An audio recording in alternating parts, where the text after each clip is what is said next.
Yeah, mine was super physical, and that's just how mine played out. Everyone is different, but I believe a healing journey, it's 100% necessary to have a mental, emotional, spiritual aspect. Otherwise, I think that the physical things you do, they'll help, I think, temporarily, or I think to a certain point.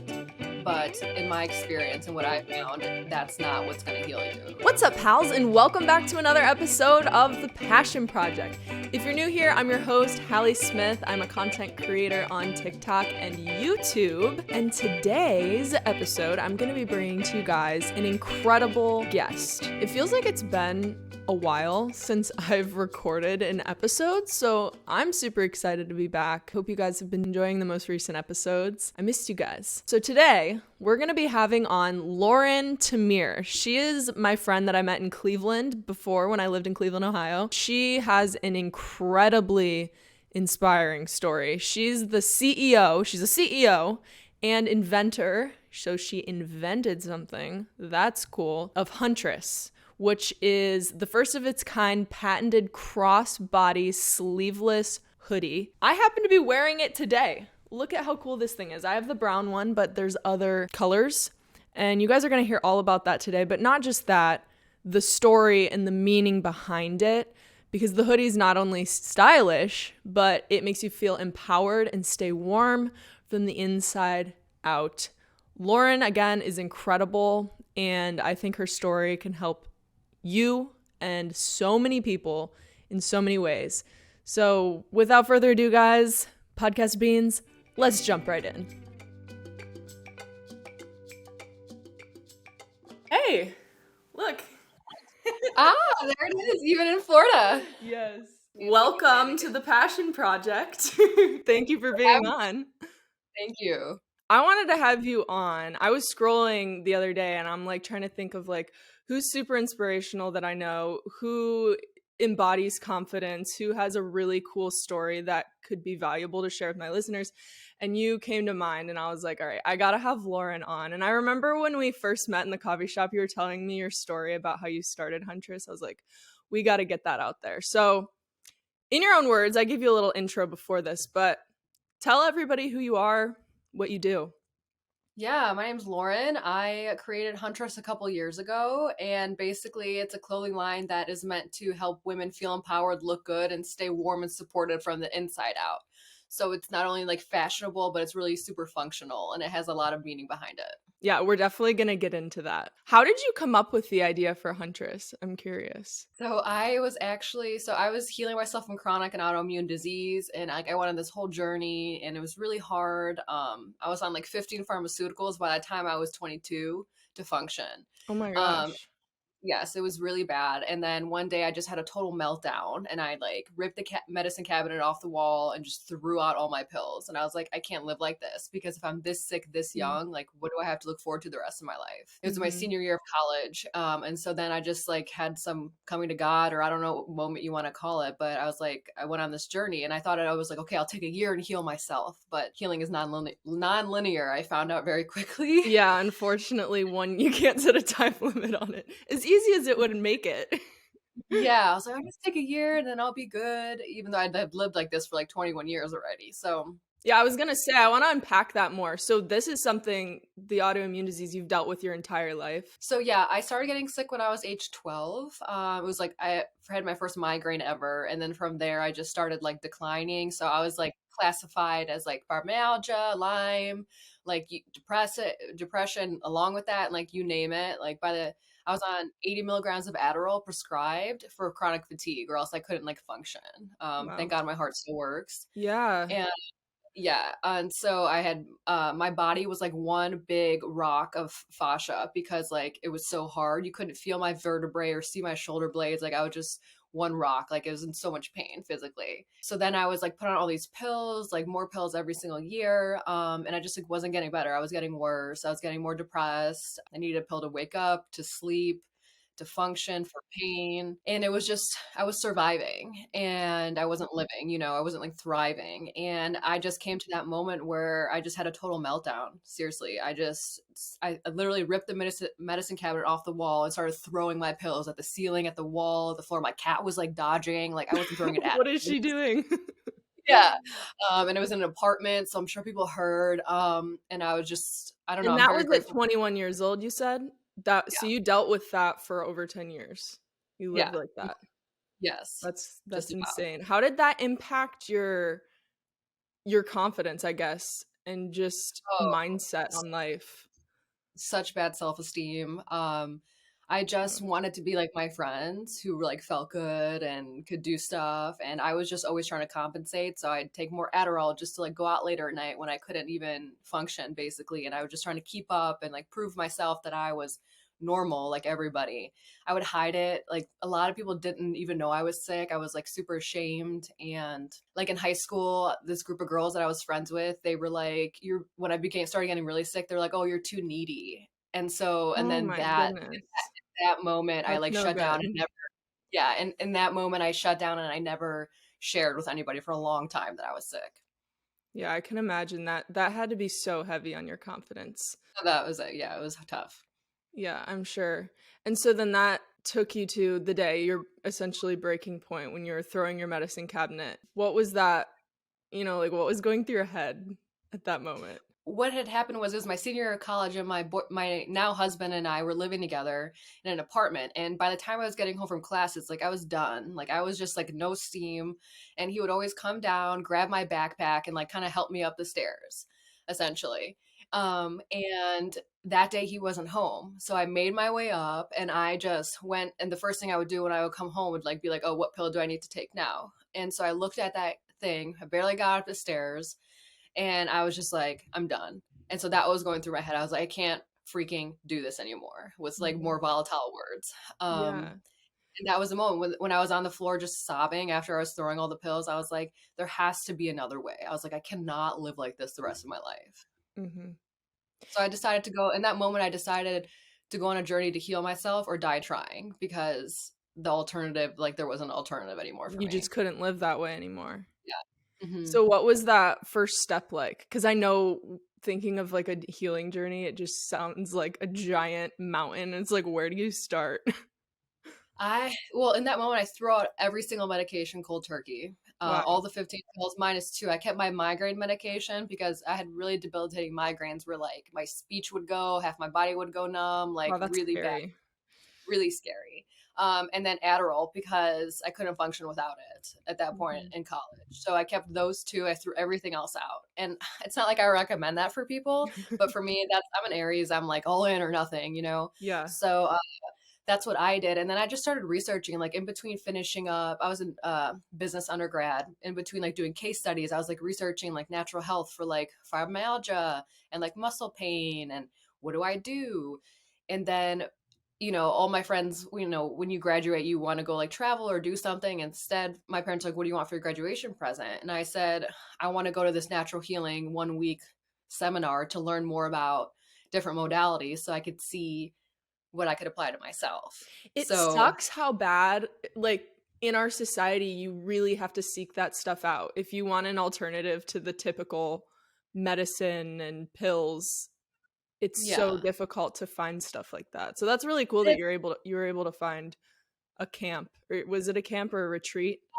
it was like a seminar, so it was very like you Okay. got like certification and stuff, and back then it was even harder because like now it's more you could like kind of find stuff and it's more It's known, but starting back to be, then, TikTok kind of yeah, brought that out and the sharing of yeah. information has helped on there. Yeah, but I don't know how I found it, even like synchronicity or something. And so I learned a lot of different things about like enzyme therapy and supplements and this and that. And then from what I learned there and my own research, I just started using myself as a guinea pig. I would do like cleanses and fasts. I changed my food. I just started doing all these things, basically throwing stuff at the wall to see what would stick. Do you feel like you found something that works? Did you eventually, or how long did that take? Took forever. I'm a huge proponent of enzyme therapy, which is not super common, but like enzymes, especially proteolytic ones, they are like Pac-Man in your body. So if you take them on Mhm. when there's no food, like enzymes are good if you like have a big meal and they help you digest your food and stuff, but the ones that are proteolytic, they're called like Mhm. systemic. They are like Pac-Men who go in the body and like eat up basically things that are in the way, like inflammation. So Okay. I did a lot of like cleanses, like juice cleanses with enzyme, like, and then like a ton of enzymes, which I kind of just like did myself. I had like a little bit of help, but I just intuited it. So that really helped. But everyone always asks like what healed you? And the answer is very not what you'd expect. So I tried every juice cleanse. I did a 2 week water fast. I was a raw vegan fruitarian for 11 months straight. So I Wait, a only had fruit. water fast? Yes, I did a 2 week water fast. I So you only had didn't water drink for. water at all? I only drank water for 2 weeks. Oh, you only drank water. I was about to say, like, how did you live? Wow, Yeah. that's that. I bet that was so hard. The first 4 days were hard. After it was fine. Okay. But I know, like I did the most extreme things, like Wow. colonics, like everything. Like I only ate fruit for 11 months. I mean, you name it, and I did it.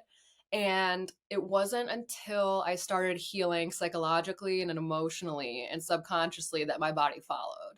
So, what Mhm. I have found to be true is that if there are things lingering inside of your psyche, inside of your heart, inside of your head, things like traumas that aren't processed, like that's what causes physical things. And that's what was true for me. So, no matter if it was big things, little things, if you believe in past lives, carried over, like stuff like that, it wasn't until I started working with somebody to help me psychologically that my body followed. Oh, I 100% believe in that stuff. Like if everything is in your body and you can't hide it. I used to think that. Like I used to think that I could just, I had a thought I didn't like, oh, I'll just pretend it's not there. No, it's there. And if it's not dealt with, it's going to manifest in some other way. It can be like physical, like you were saying. And mine was super physical, and that's just how mine played out. Everyone is different, but I believe a healing journey, it's 100% necessary to have a mental, emotional, spiritual aspect. Otherwise, I think that the physical things you do, they'll help, I think, temporarily, or I think to a certain point. But in my Mhm. experience and what I found, that's not what's going to heal you. Right. Yeah, and Yeah. at some point, something, whether it takes something happening, those things will come back. Yes. It's almost like putting a band-aid on it. 100%. Yeah. And I think, and it's necessary. Like you can't keep eating shit and then working on your like mental state and like you'll just be fine. So I think it's just like it's a balance, and it's kind of, you just have to be aware that both exist and take it step by step. Yeah, absolutely. So what point in your journey did the idea of Huntress come? Was Yeah. it within this healing journey, or was it kind of towards the end when you started feeling more healed and like you were figuring all that stuff out? So it was like mid to end. I had a point where I found myself. So on one side, when I started my healing journey, I was on like 15 pharmaceuticals. And then a couple years in, or 3 years, I don't know how long it was at least 3 years in, I found myself on the opposite side of the same coin where I just had a cabinet full of supplements. And so I realized that I was like doing the same thing in a different way. And I hadn't gotten emotional help yet or like anything like that. I was still like just raw vegan at the time, like trying to do the Mhm. physical stuff. And I remember feeling so depressed again, being like, because the first couple years I'm hopeful, like, I'm going at it. I'm like, I'm going to heal. And Yeah. then it's like, It's almost like that exciting beginning spark. Like I'm on a yeah, journey, let's go. yeah. And then once I realized that, I was like, oh my God, am I going to be sick forever? I was like, what am I doing? How am I going to do this? Like, who are you kidding, Lauren? Like, kind of just all that doubt creeps in. And I was watching The Hunger Games, and Katniss Everdeen was in there, obviously, and she's like a badass warrior. Oh And yeah, I she, love Katniss. yeah, like who does it? It's like the Yeah. huntress archetype. And she was wearing something like this. It was crocheted and a little bit different. And so I'm like, what is that thing? And so I was like Googling and like Katniss crochet thingy, and it came up. It was called a huntress cowl. And only place I could find it was Etsy. So I ended up ordering a crocheted version. The first one I ordered didn't have a hood, and it just like didn't fit right. Like it was out here, it was bulky, and I was like, no. So I ordered a second Mhm. one that I was like, this is it. And it had more of this type of silhouette. And I kid you not, it became my modern day war paint. Like I put that thing on, I just felt like it was like almost like a weighted blanket on your heart or your chest. Like where you just like need a hug or put your hand on your chest. And I just Mhm. felt so empowered. I felt like Candace. I felt like a warrior. I'm like, I'm a badass. And even if I don't know what's going to happen, I'm going to keep getting up and I'm going to keep doing it, channel this Katniss energy vibe. And so that's what I would do. I wore it every single day, and it really helped me get through. And anywhere I wore it, people would stop me and be like, where did you get that? And I would just send them to the Etsy site. Myself putting this on this morning, I feel that empowerment that you talk about with this. It's so true. You really do feel like different. You feel powerful. Something about it. No, it's something about ancestrally, like the cut. Like, I think ancestors used to wear something like this. I mean, if you think like Vikings or whatever it is, like something about the cut is ancestral. I don't know what it is. I want to deep dive and like try to find stuff like historically about it. Yeah, I'm sure I wonder if there's research. That would be interesting to find out. Yeah, so that's like on my list. So from there, I'm healing. I find help psychologically, spiritually, emotionally. I'm still wearing this thing every single day, literally. Mhm. But I realized there were like a ton of flaws with it. Like it was bulky, it was itchy just from the material, crocheted material. You couldn't machine wash it or dry it, which is like a pain. Like it's the Right. last thing I want to do when I'm not feeling well. I couldn't wear the hood because when I wore the hood, I looked like a Teletubby, and I'm just like, well, this is stupid. I want to wear a hood. And it The cowled too hood really much. makes it. These are nice. Like the hood is Yeah, perfect. it's like literally huge. So like when you're traveling, you can even put it over your eyes. Like There you go. yeah, yeah. It cowled too much, so like I was having to wear a scarf on top of the cowl that I was wearing, and I was like, well, that's kind of defeating the purpose. And then if I would travel, I couldn't take it off and put it in my bag because of how bulky it was. It was a couple years later, and I've always been entrepreneurial, and I was like, what is this business that wants to come out of me? And I remember the moment I looked down in the house we were renting, and I'm like, oh my God, this is it.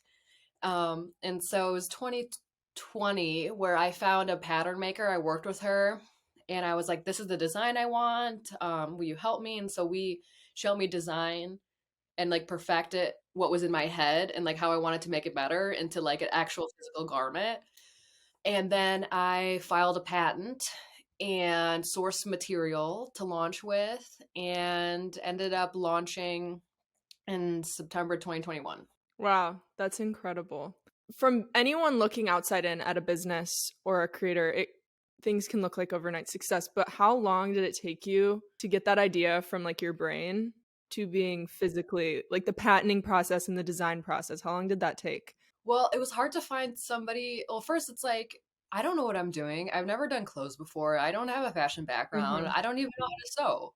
Like, I'm like Right. literally, I don't even know any of this. I know how to sew It's basic like, where things. do I start?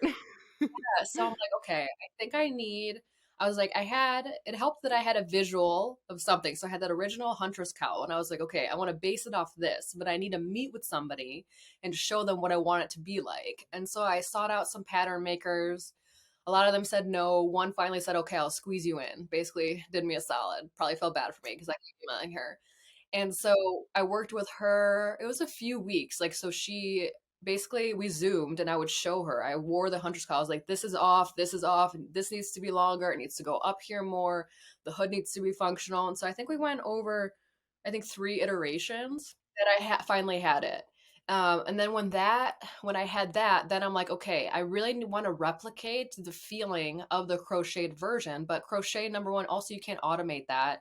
It's bulky, it's itchy, all those things. I was like, so I want a fabric that I could automate and have, automation when you're manufacturing. Material that is, I had like a whole riddle. I was like, it needs to be thick, but not too thick, soft, but not but like flexible but a little structured. Like I had this whole riddle. And so I finally found somebody who I worked hand in hand with, another pattern maker. So the first pattern maker, she just like was like here and then sent me on my way. It was like, I can't help you anymore. So I ended up just like researching people, talking to people, which led me to this other woman who became like, help me with everything. I'm like, how do I find fabric? So she like gave me companies to look at. So I just started like ordering fabric and I solved the riddle with this fabric. And then once I've had my final product in hand with the material, and during all this, like you're doing a million things at once. Like I'm trying to find manufacturers. I want to keep it in Cleveland or close by. So I talked to a bunch of manufacturers here, and then I found another one in Columbus. I always from the get-go wanted 2 manufacturers because it's very hard to get in with them. So it's like they have projects back to back. You have a small window and they can only get you in then. And if you're not ready then it could be months. Find a manufacturer here and in Columbus. And then while this is all happening, I'm filing for the patent. So you were juggling a lot at once. Yes, yes. So I'm trying to figure it out. Like, I don't know what I'm doing, to be honest. But I know I had this vision, and I was like, I know people need this, and I call it now the future of functional fashion because it's a totally new category of outerwear of fashion. That it's like a big education curve. So, Mm. but I'm like, I know this is it. This is the business that wants to come out of me. So filed the patent. I got denied, and the guy like found something online, like a crocheted version, and was like, this is why. And I was like, and so my lawyer's like, okay, how about I talk to him and see if we refile, like with an argument, if he'll let it through. And so she talked to him and he was like, no, I won't let it through. I'll deny it again. And she's like, Lauren, I don't think you should. And I'm like, no. I was like, I know I'm meant to have this patent. So I did like a 7-page Canva design. So I took all his rebuttals with pictures of mine with arrows and being like, this is different than yours and all these different points. And then 3 weeks later, I had my patent. That's incredible. So you had to fight back. Like if you wouldn't have fought for that, you wouldn't have gotten it. Right. Right. What was that like? Did you feel it's almost like you're embodying the confidence. You had to embody the confidence that this stands for Yeah. in order to make it happen. It's crazy how the universe tests you, isn't it? Yeah, it is. Like literally my lawyer was like, he said it, he'll deny it. I was like, I don't care. I was like, we're moving Bet. forward, you know? Yeah. I was like, and it's a lot of it's not cheap. But I was like, no, I just know Oh everyone's like, yeah, lawyers aren't cheap. None of that. you're crazy, Lauren. Just let it go. And I'm like, no, I'm not letting it go. Good for you. That's Yeah. amazing. Hmm. So do you do Huntress full time now? No, not yet. But that is the plan, like the dream, and what I will make a reality. My husband and I have a few real estate companies that we run, so I Oh, have a nice. lot of balls in the air. But so yeah, very Mhm. entrepreneurial all around. How do you balance all that? Oh gosh, I don't have a good answer. I'm really working on time blocking and scheduling and sticking to it. Like for example, yesterday I woke up at 5 a.m. I had Wednesdays 7 a.m. to 8:30. This networking group for the real estate business. So 7 to 8:30. Woke up at 5. 9 a.m. I have another real estate meeting for our other company. 9 to 11. 11 to 11:30 I prep for a meeting. 11:30 I train our new admin for the other real estate business. 11:30 to 1:30 I eat. 2 p.m. I'm driving to Columbus to pick up more cowls, which is my main manufacturer now in Columbus. I get home around 7. So I don't know. That's just like a day kind of. Yeah, it's just making it work, honestly, is what it sounds Yeah, it like. is. Yeah. Yeah. And And keep I going. I have a hard time, like, I guess I'm really tired because at the end of the day, it's like I was working all day and then it's hard to do this. So I'm trying to schedule in like a couple days a week at the beginning, maybe like 8 to 12. I'm doing Huntress stuff. And then I could do my day job, for Mhm. example. I'm not super succeeding at it yet, but it's something I'm really working on. What would you say your vision of Huntress is? Like in 5 years, and I don't know if that's I feel like I'm giving you an interview question, but interview like I'm interviewing you for a job. But what is your vision for Huntress in like the next 5 years? Man, I just see it everywhere. Like whenever I'm at an airport, I'm like, one day soon, I was like, everybody's gonna be in a Huntress because it's like also the best travel thing. I just see different designs. I see like distribution. I see maybe partnering with bigger companies. Like partial licensing rights. Yeah, I was curious if you were thinking that would be something where you'd license the design. Yeah, maybe in the future, I want to work on building it first and educating people like what it is. I mean, larger companies, they have like amazing distributions and, platforms and stuff Mhm. like that. So I think it would be silly to say, no, I don't want a license. Like, I just want to build it. Like, I want to build it on my own and then I want to partner with people and while I'm running my side of it. I feel like it's like my destiny to like bring this design to the public, and educate people. Like I said, it's the future of functional fashion. So I just see it everywhere. I see e-commerce, I see it in stores, I see different colors, designs, fabrics, materials, like all of that. Yeah, I can see it going. I could see it being a viral product on TikTok. Yeah, I know. I'm Like working on that. everybody wearing it or like wearing it out or even wearing it as a costume. I just feel like there's so many things. It's such a simple thing, but it can be expanded into so much. Yeah, like it elevates every outfit. Like imagine, I always say it combines all the best aspects of a hoodie, a vest, and scarf into one. because like let's say you want to look cute but you're like cold, you're not going to put a hoodie over like a cute outfit because it's going to slump it. This will elevate it. Like you look cool. A scarf, it's not really part of the outfit, like you take it off when you get somewhere, and then a vest just covers up the whole outfit. So it's like you get warmth, you get flexibility, versatility, you can layer it, you look cool, you feel good. So it's like all these different avenues. I mean, think breastfeeding moms, snowboarders, rock climbers, massage therapists, anyone who needs openness here. Like, I mean, photographers have been asking me for some, runners, like you name it. I notice every time I wear it out in public, like people are ask about it. People always ask about it. Yeah, I'm often very hot in the summer because I will always wear it as much as I can. And I'm cold in winter because I refuse to put a coat over it because then people can't see it. So it doesn't start a conversation. So my husband It's always just a laughs part at of me. you. Yeah, it is. And that's the part of the building now, the awareness. It's like when I'm out, it's like I need to show people how to wear it and like spark interest. Hmm. Who would you say are your biggest inspirations? Easy.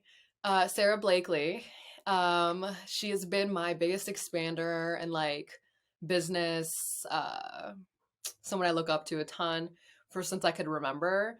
Kendra Scott, Rebecca Minkoff. So I have an imaginary board of directors. So my imaginary board of directors is Sarah Blakely, Kendra Scott, my therapist, and then Jesse Itzler, Andy Frisella, and Gary Vaynerchuk.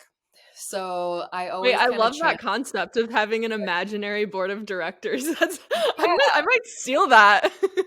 please do. I mean, it's so helpful. It's like thinking. It's almost like, okay, if we were around a round table and they're advising me, how would they do it? What would they say? How would they think? And I mean, why not mirroring things and ideas and strategies from some of the most successful people that you look up to?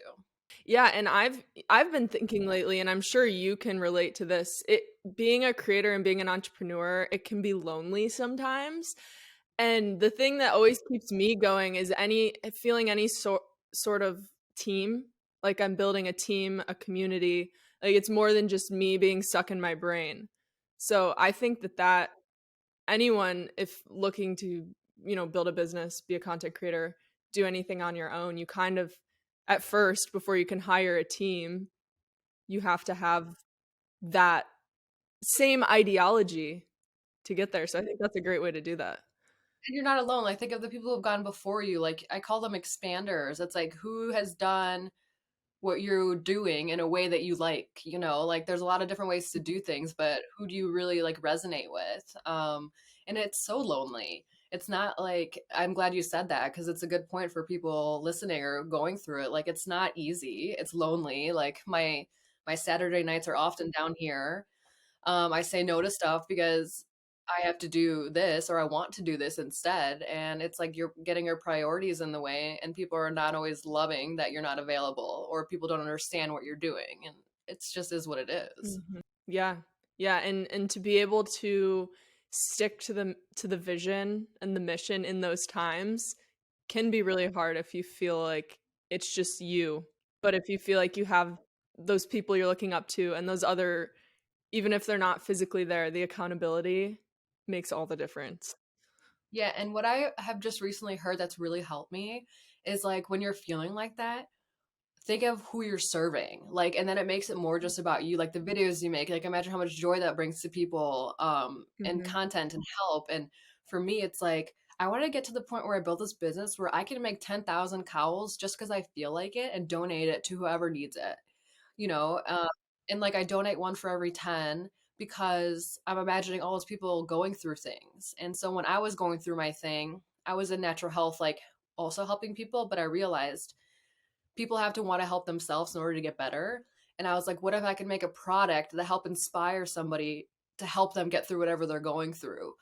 And so that they have to come out from the inside out and they do it, but it can be their ally. And so when I imagine Huntress, I'm like, it's not just about me. It's like, I want to donate to kids going through treatments in hospitals because, you have vein access.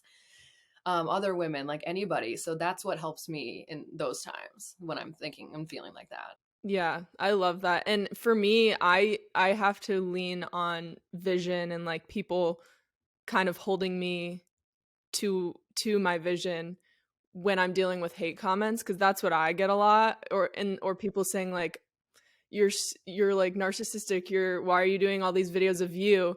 But it's like the reminder that no, I'm doing it because I'm making people smile, entertaining them, whatever. That's gonna keep me on track, because if I let those get to me, then I'm gonna take a step back and be like, oh, am I being that way? But no, there's like that bigger vision.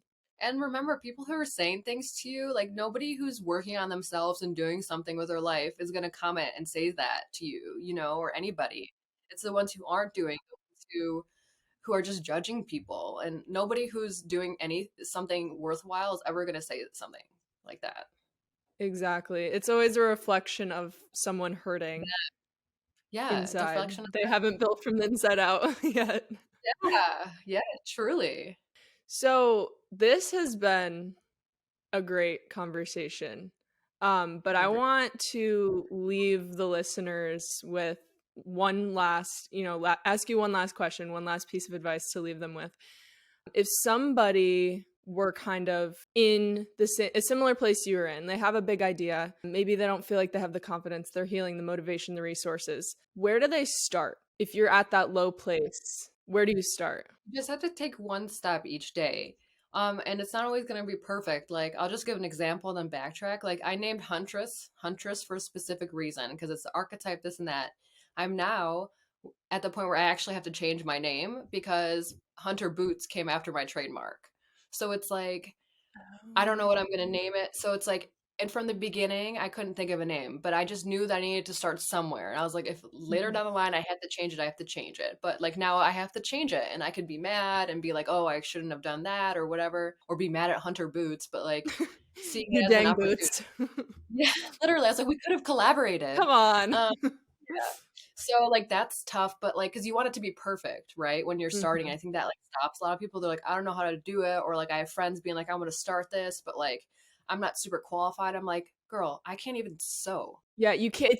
Those butts. You can't let those butts get in the way. Yeah, and it was honestly, as cliche as it sounds, just take one step towards that. Like my one step was, okay, I want to make this. But I don't know how.